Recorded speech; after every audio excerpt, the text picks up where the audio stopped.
Khalid Twaiti. Congratulations on your win. You had a lot of, opponents pull out on you. How does it feel to get back active again? It's been a long way, man. It feels great. I had to get some rust off. I fought a veteran tonight. He knew how to survive, and it just felt good to get the rust off. For the people that never watched you box before, how would you describe your style? I think I'm somebody that could mix it up. I feel like I could box you on the outside, and if I need to, I could slug with you. But for the most part, a smart fighter overall. What's your pro record? Currently 13-0 now, 5 knockouts. Okay, and your amateur record? My amateur record, I'm something like 70-10. I honestly don't even keep track. Like, I never really counted fully. I should do that though. Yeah. So, for the people that's tuning in, what's some of the tournaments you won in the amateurs? So I lost in the USA Championships against the Olympian Antonio Vargas. I also won the qualifiers, and then we got like PAL nationals, etc. And what division you fight at now? In the right pros? now I'm a bantamweight, 118. Okay. Are you signed to any promoter? Not signed to promoter, but my manager's Amir Abdullah. So how is the free agent route? We see fighters like Devin Haney started the trend, being a free agent. But is it challenging to try to get fights and, fighters pulling out on you last minute, things of that sort? Sometimes it could be a little challenging in certain areas. But overall, just to have full control is what I want for myself and my career. And that's the route that we're taking until we get the best of deals, etc. So are you looking to sign with any promoter for an opportunity? Is that in the plans, obviously, as you're getting yourself in position? Yeah, I wouldn't count it out. Definitely down the stretch. If the right deal comes my way and we both have an aligned vision, then absolutely, yes. So is there any name in particular? Is there any fighter you have your eyes on in your division, in or around your division? Once I'm in position to fight for a title, I don't care who it is. That's who I'm going to want. And what weight class is that again? 118. 118, okay. Well, switching gears, just getting some predictions from you, testing your boxing IQ real quick. Potential fights that the fans want to see. Canelo Alvarez versus David Benavidez. That's, arguably one of the biggest, if not the biggest fight in boxing. How you see that fight playing out if it does happen? That's a great fight. That's a really great fight. I mean, it's hard for me to call that fight, but David Benavidez, he's been dominating. He's a huge guy, and he lets his hands go. But I feel like Canelo will be countering a lot of shots, and we'll have to see if he's able to withstand those punches. Yeah, because, Canelo haven't really been in a ring with somebody as big and strong and fast and got the same power, if not more, on the other side and of the equation. We seen what happened with Canelo and Bivol. Yeah, and Bivol is more, of course, of a technical boxer, but the Benavidez size got the played jab. a big factor. Yeah, and they say Benavidez is bigger, even though he had a smaller weight class, Benavidez frame-wise. So, knowing that, is that why Canelo turned down $65 million, to fight Benavidez? He didn't even consider it as an option. You think he sees that fight as too dangerous for him? Perhaps. I don't know the behind-the-scenes business deal, etc. Yeah, he turned down $65 million. If that's the case. No, I'm sorry. Excuse me. He turned down $55 million guarantee plus pay-per-view to fight David Benavidez, his biggest guarantee. And the news came out that he's not fighting Benavidez in 2024, even though it's mandatory. Right. And his trainer, surprisingly, Ronaldo, he came out and said that they got to play it safe at this point of Canelo's career. They got to be smart. However, Canelo, on the other hand, he said he's going to be fighting for the next 5 years. And he's told everybody nobody beats this version of Canelo Alvarez. So if nobody beats this version of Canelo Alvarez, why you don't think they take, why not fight Benavidez for his biggest guarantee and payday? Right. if that's the case, then I guess he's ducking Benavidez. But you think he will fight him? I'll give him the benefit of doubt, and I would say yes, that he's definitely could be fighting Benavidez in the near future. So you think he will fight Benavidez? I think that he would. I think Canelo is a solid fighter. He's he's proved himself over and over again. I don't think he's really ducking. No, thank you. Yeah, thank you. I appreciate it. Yeah, and I feel like that fight will probably happen sometime down the line. Maybe he feels like Benavidez hasn't proved himself enough. Well, he fought Andre and Caleb just last year, so he proved himself more. Or maybe it's not the biggest fight deal that he could get. Maybe he could get something bigger right now. I'm not too sure. Well, as far as the business he could get Benavidez is the biggest fight. The biggest draw for him right the now. biggest money and the biggest fight. So as far as that, I just think it's more of a dangerous. High risk, low reward. High risk, high reward. But actually, like, I don't know. Honestly, I don't want to say he's scared of him, honestly. Well, you got to realize, they say Canelo, he's doing the same thing Floyd Mayweather did, right? When Floyd was 36, he fought the Canelo Alvarez or the Benavidez of his time when Canelo was 23. Right. Canelo's in that same position. He could do what Floyd did and fight the Canelo of his time, which is Benavidez, right? So, it's just that it's too risky for him. And the fight has been maneurating for years, like for half a decade already. It's been 5 years, since Canelo been at 168. So when do you see Canelo fighting Benavidez? If it's not happening in 2024, I guess 2025. I mean, if the fans demand it, I feel like it'll eventually happen. Well, they've been demanding it, so I hope you're it's right. just a matter of time. Yeah. Same with Floyd and Pacquiao. It happened way out of its time that a lot of people would have liked for it to happen, but it eventually happened. So we'll see. Yeah, Floyd and Pacquiao fight took 5 years to get made. Benavidez and Canelo already been 5 years maneurating. So, but also it was Pacquiao who turned down the fight in 2009 because of the drug test. Right. But in this case, Canelo is not turning it down because of the blood test. And the money is there, so he's not turning it down because of the money either. It sounds like he turning it down because of how dangerous it is. Canelo has the Mexican crown, so. And so does Benavidez. Mike Tyson called him the Mexican monster. The Mexican monster. So, who's the best Mexican fighter in the world right now? Is it Canelo or is it David Benavidez?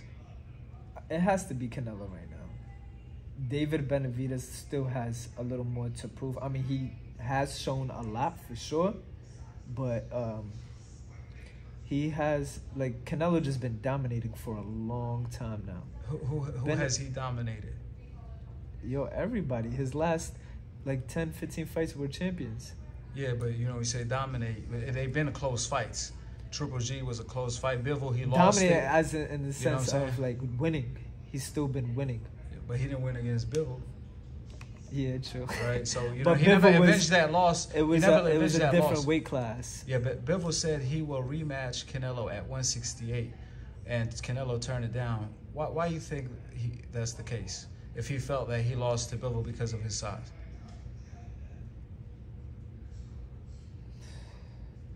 He doesn't feel like it's the smartest thing for him. Yeah. I don't know. I have no answer for that, truthfully. Yeah. Anyways, so, hopefully we see that fight in the future, but moving on to the next question. Out of Haney, Shakur, and Gervonta, who is the best out of them three? And can you rank them from best to worst? Or, excuse me, from best to least best, because they all good, in their own way. So. Right. You putting me on the spot here, boy. Yeah, so we testing your boxing IQ. We trying to see how much you know boxing. All right, so out of those three guys, I'm gonna just go by. Damn, there's many ways I could go by this. I feel like they're all three great fighters. It's hard for me to just literally categorize them 1 to 3. So. Salute to all three of them guys. They're doing great, and they're all champions. and I'm excited to see their future fights. So, but who's the one? We want to know who's the one. They're all the one until they fight each other. Yo, so who you see coming out on top if they do fight each other? It depends, honestly. When people fight Gervonta, that one punch could change the entire fight. Devin, very slick, very good fighter, great timing. Shakur, very slick, very high IQ fighter as well. So we got to see those guys in the ring and just may the best man win. And we're going to see who comes out on top and who's the one. Hopefully you see that soon. Yeah. Who's boxing pound for pound #1 today? And why? Boxing's pound for pound.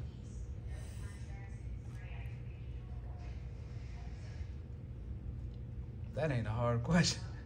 Nah, this is... You thinking too hard. Terence Crawford. To me, Terence Crawford is the #1 pound for pound fighter today. Yeah. And, you know, he been up there for a while. For a long time. You know, who you want to see Crawford in there with next? Because there was talks of him fighting Canelo, but then Canelo said he'd do nothing for him because it's a win-lose or a lose-lose situation. Because Crawford is moving up 3-weight class, too small. They're gonna say he's too small, but he fought Charlo, who they said too small because he was 2 divisions smaller than him. You know, so he respect Crawford in a way because he said nobody beats Crawford from 147, 154. Yeah. But who you see Crawford fighting next, or who would you like to see Crawford in the ring with? I would love to see him in a ring with Canelo. I think that would be amazing to see. You know. What do you think about that different? I think that Terence could beat him. I think that size is definitely a big factor, but Crawford has great timing, and he's gonna. I feel like he'll even start stepping to Canelo. So that's something Charlo didn't do because you know he didn't feel comfortable in it. But why do you think Crawford, who's smaller than Charlo, could do that when Jamel couldn't do it? Skills. Once you could take away a guy's strongest asset and just constantly be pounding on him, then you could start stepping to them. And I feel like Crawford has that ability. He's the most well-rounded fighter in boxing right now.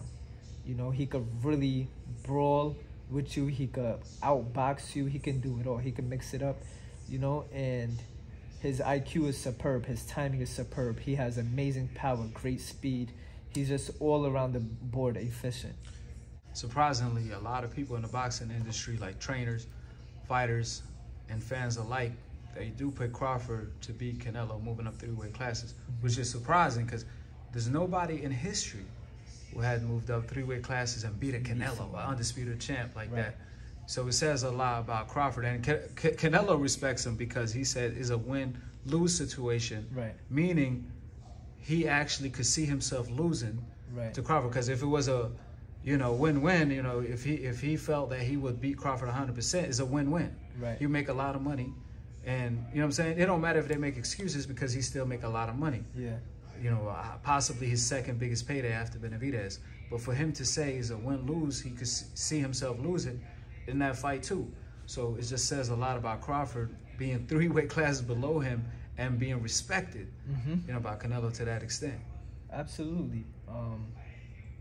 Crawford, we got to give him his crown. He's been a champion since he was 135. He's 147 now, and he's willing to continue to go up to fight the best. He's been fighting the best. He's been calling out the best for the longest. And to me, he's just the best fighter in boxing right now. Yeah, Floyd Mayweather passed the torch when he retired to Andre Ward, and then once Andre Ward picked it up, he passed the torch to Crawford once he retired, and Crawford now, he's looking to retire soon. So who do you think Crawford is passing the torch to? Is it a Devin Haney? Is it a Shakur? Is it a Gervonta? Is it a Jaron Ennis? I mean, who is the next guy to pick up the torch in the sport of boxing? I'm talking about the next best fighter in the world. Face of boxing in terms of being the best. I mean, Shakur's his guy. They like this. I'm talking about. So he's passing down the torch to Shakur. No, I'm saying who is going to be the next, you know, guy who to pick up the torch from all these fighters. Do you think it's Shakur? I think time will just tell, honestly. Time will just tell who will pick up that torch, and we'll just have to see. I can't call it right now. From the talent I just named, the Benavidez, the David Morrell, you know, the Jaron Ennis, the Devin Haney, the Javante Shakur, who has the highest probability to do so, to pick up all the heavy of those torch? guys are in great positions. They're all great fighters, and for the most part, most of them are still undefeated. And once a lot of those guys cross paths and fight each other, we'll be able to see who picks up the torch. I got what I'm trying to say is I want you to put a name on it. You know, give me a prediction. It's hard to put the name on it. Give me a prediction. It's hard. It's me then, man. It's me. I'm telling you. For sure. Yeah. Now, what's your thoughts? You know, Inoue, one of the best pound for pound fighters in the world, top 5 for sure. You know, Inoue came out and said Crawford's pound for pound #1, right? But with the next breath, he said that he thinks that the Black American fighters don't like to get hit, and they don't have the spirit like you know he does. You know, so what's your thoughts on that statement? I think even though he said that Crawford pound for pound #1, so he obviously respect. If that's a statement that he did say, I think that's an ignorant statement. There are a lot of black fighters that are able to take a punch and are not afraid to take punches that are in boxing today. So I disagree with that. That's false. Yeah, well, Inoue, he fights like that, like you know, hit and don't get hit. He was fighting Fulton, the only Black American fighter he fought, which was a really good win, his best win on his resume, and he fought just like that, hit and don't get hit. He fought like he didn't want to get hit either. He acted like he was fighting a power puncher. So why would he make a statement like that? That's the point. That's the point of the game, to hit and not get hit. And if you want to last longer in the sport of boxing, don't get hit. Yeah, keep it to a minimum. Yeah, we know.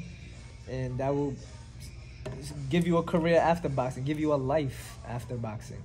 Yep. Yeah. I mean, we know Javante, Floyd, Crawford. They all got the spirit, the dog in them, from Jaron Ennis to all the Black American fighters, for 99% of them. But thanks, champ. Congrats on your win tonight. I appreciate you, my brother. We will be following your career, inshallah. Anything you want to say to the fans that's tuning in? I want to thank everyone for always supporting me. I apologize about all my fights being canceled as of recently. That's something beyond my control, but I want you guys to know that I'm constantly working hard, and I look forward to continuing to putting on for the Ummah, for Yemen, for Palestine, and for everyone, bigger and better things coming in the near future, inshallah. Inshallah. Habibi, my boy, Akhi TV. Wa alaikum salam wa rahmatullah.